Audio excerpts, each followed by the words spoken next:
Hi and welcome to Digital Camera School. Today's module, depth of field. So what is the depth of field? When you take a photograph, the camera will only focus on one point of the image, but there is an area behind the point of focus and in front that is still sharp. This is known as your depth of field. This is not fixed every time you take a photograph. It changes from a narrow to a large area that appears to be sharp. So how do we control the depth of field? Your aperture and focusing distance are the two main factors that determine how big your depth of field will be. It also depends on your camera type, but more about that in our advanced classes.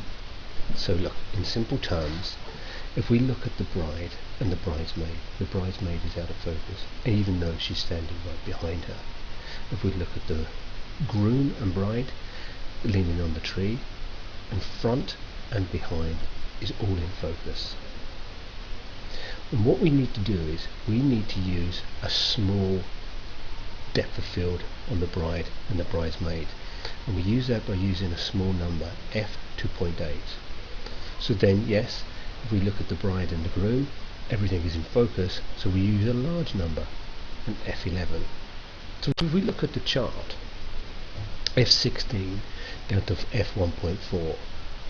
So we look at this picture here of the boy leaning on the bouncy castle. Behind him is still in focus right up to the point of where the other boy is running past. So then obviously we would use a larger depth of field, around f8 or f11. Okay, so going back to this boy on his own, leaning on the wall, which is only in focus, and behind him in front isn't, we would use a small depth of field, say 2.8. So if we look at the two subjects here, in this picture we see the girl who's very sharp, but behind her and in front of her are out of focus. So this is done by having a small depth of field, using 2.8. But if we look at the boat is all in focus plus behind, so we can use a large depth of field, around f11. The depth of field does not end suddenly from a sharp to out of focus, but instead it occurs at gradual changes, as we see again in the boy on the bouncy castle, which is used f8, and then the small boy here lying down, and we use f2. But they're gradually out of focus, gradually in focus, and gradually out of focus and in focus. If we look at this subject here, we've got A, B and C. Let's say A is a rock, B is a person, and C is say a house. And we want them all in focus. But our main subject is B. So we have to focus on B, and we want A and C to be in focus.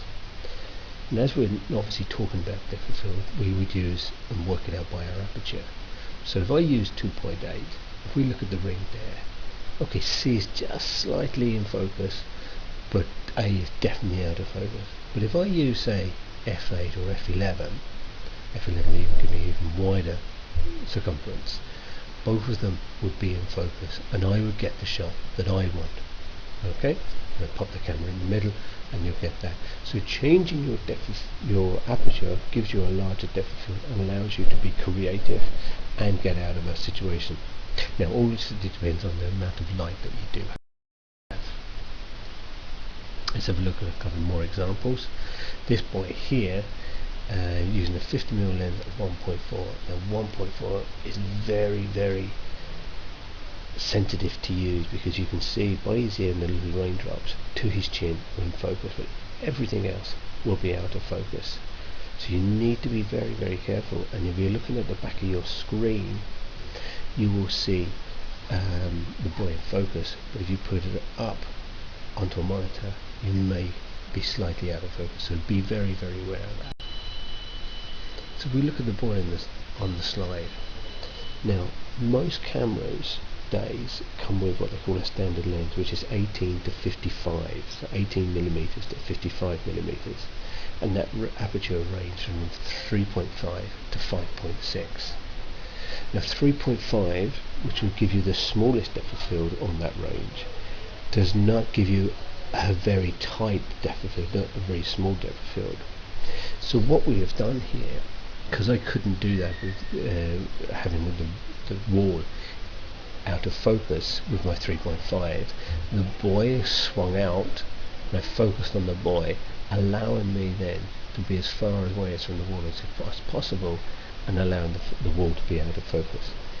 So if you have only got a certain amount of range on your lens, bring the person away from the background as far as possible, then that will get you the background out of focus. There we go, 3.5 would be a nice example. So hopefully you've enjoyed that, hopefully you've learned something about it. If you're looking for more modules, please go to our website, thedigitalcameraschool.com. If you have any questions, go to our contacts, and by all means please email me. Thank you very much.